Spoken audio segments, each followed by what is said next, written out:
پاکستانی جنرالانو طالبان ولې روسي او ایران ته وسپارل؟ السلام علیکم قدرمنو لیدونکو، وخت مو په خیر، ستړي مشئ. مسکو د طالبانو او متحده ایالاتو ترمنځ د مخه په دوحه کې د ترسره شوې معاملې د بیا کتنې لوبې ته کشول کیږي. د طالبانو یعنی په روسیې کې ممنوع سازمان مشران او د هغوی تر شا د پاکستان د پوځ او استخباراتو اداره کوونکي د واشنګټن لخوا د امریکا او طالبانو ترمنځ د هغې معاملې پر احتمالي بیا کتنې اندېښمن دي چې په 2020 کال د فبروري په 9مه نیټه ترسره شوې ده. په جنوري کې له تهران او مسکو څخه د طالبانو د قطر دفتر د پلاو کتنې د دې حقیقت تر ټولو روښانه شاهد دی.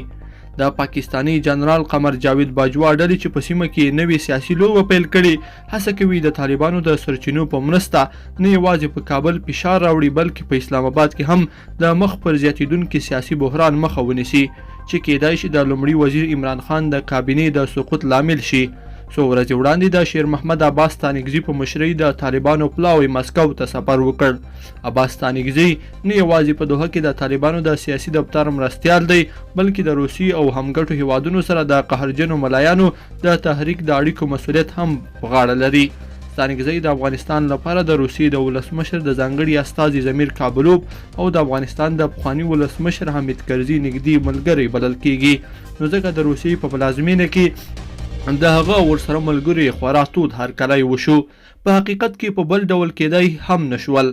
په جنوري کې له ماسکو څخه د شیر محمد عباس ستانکزي لیدنې د روسي ډیپلوماسي له خوبه راویښه کړه چې له یو کال راهیسې نشي کولی د افغانستان په باب کوم ډیپلوماتیک نوښت وویاړي.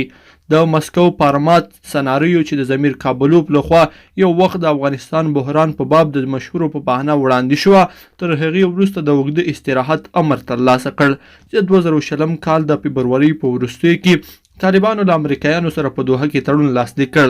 هماغه وخت څرګنده شوه چې طالبانو د قطري دفتر ملایانو له واشنګټن سره په سیاسي معامله کې په ډیره بې شرمۍ له خپلو روسي ملګرو څخه استفاده وکړه. له متحده ایالاتو سره د تړون تر لاسلیک کولو وروسته د طالبانو استازو نږدې د یو کال لپاره د مسکو لاره هیره کړه او په دې توګه یې روښانه کړه چې د فاتحانه جهاد د نظر د پلویانو لپاره د ملګرتوب په انتخاب کې د لومړیتوب ځای د چا دی.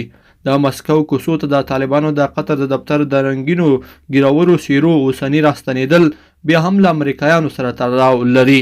دا کار نږدې سمدلاسه وروسته له هغې ترسره شو چې د امریکا متحده ایالاتو د نوي اداري استازو د ولسمشر جوزف بایډن نیټ اعلان کړ چې د طالبانو سره به د تیر کال پر تړون له سره غور کیږي. تر دې لږ مخکې په دوحه کې د سیاسي دفتر د مشر ملا عبدالغني برادر په مشرۍ د طالبانو یو پلاوی تهران ته رسېدلی و. په دې کې هیڅ شک نشته چې ایران او روسیې ته د جنوري په میاشت کې د قهرجنو ملایانو دواړه سفرونه تر ټولو د مخه د بایډن ټیم ته اشاره کوي چې کوم متحده ایالات د 2020 کال د فبروري په تړون بیا کتنه کوي نو دوی چمتو دي چې د متحده ایالاتو له مخالفینو سره بیا دوستي پیل کړي.